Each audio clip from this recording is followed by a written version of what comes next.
Road ప్రమాదం ఇద్దరు యువకుల భవిష్యత్తును కాటేసింది. తల్లిదండ్రులకు ఆధారానికి దూరం చేసింది. చేతికందొచ్చిన కొడుకులు దూరమై అమ్మా నాన్నలు నరకం అనుభవిస్తున్నారు. మెదక్ జిల్లాలో జరిగిన రోడ్ యాక్సిడెంట్ కరీంనగర్ జిల్లాలో ఏకంగా ఓ కుటుంబాన్ని నిస్సహాయ స్థితిలో పడేసింది.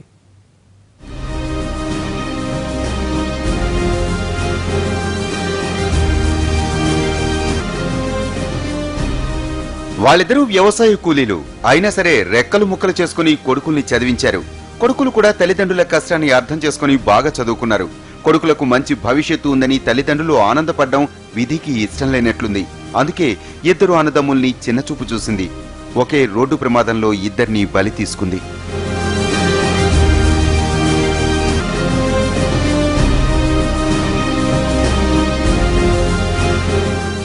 మానకొండూరు మండలం పచ్చునూరుకు చెందిన ఎర్రవెల్లి గట్టయ్య విజయ దంపతులు తమకున్న భూమిలో వ్యవసాయం చేసుకుంటూ కూలీ పనులు చేసి తమ ఇద్దరు కొడుకులు అనిల్, నవీన్లను ఉన్నత చదువులు చదివించారు.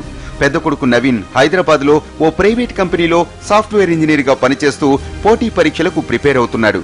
ఇటీవల ఎస్ఐ ప్రిలిమినరీ పరీక్షతో పాటుగా దేహదారుఢ్య పరీక్షలలోనూ ఉత్తీర్ణుడై ఫైనల్ ఎగ్జామ్ కోసం ఎదురు చూస్తున్నాడు. చిన్నవాడు అనిల్ డిగ్రీ పూర్తి చేసి హైదరాబాద్ లో ప్రైవేట్ ఉద్యోగం చేస్తూ తన అన్నతో కలిసి ఉంటున్నాడు. దసరా పండుగ జరుపుకుని తిరిగి హైదరాబాద్ వెళుతుండగా అన్నదమ్ములు రోడ్డు ప్రమాదానికి గురయ్యారు.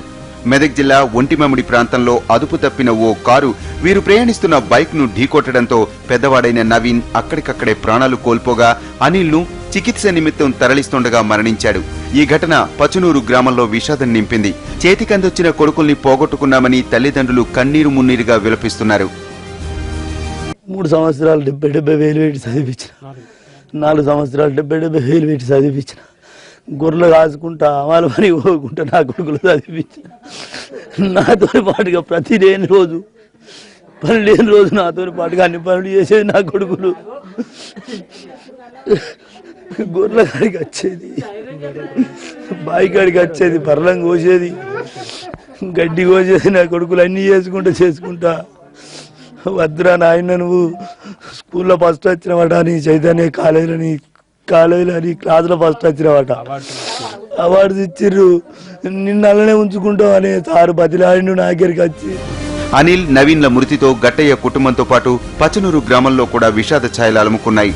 అన్నదమ్ములిద్దరూ అందరికీ తలలో నాలుకలా ఉండేవారని, పెద్ద చదువులు చదివిన తల్లిదండ్రులకు వ్యవసాయ పనుల్లో సాయం చేసేవారని స్థానికులు గుర్తు చేసుకుంటున్నారు.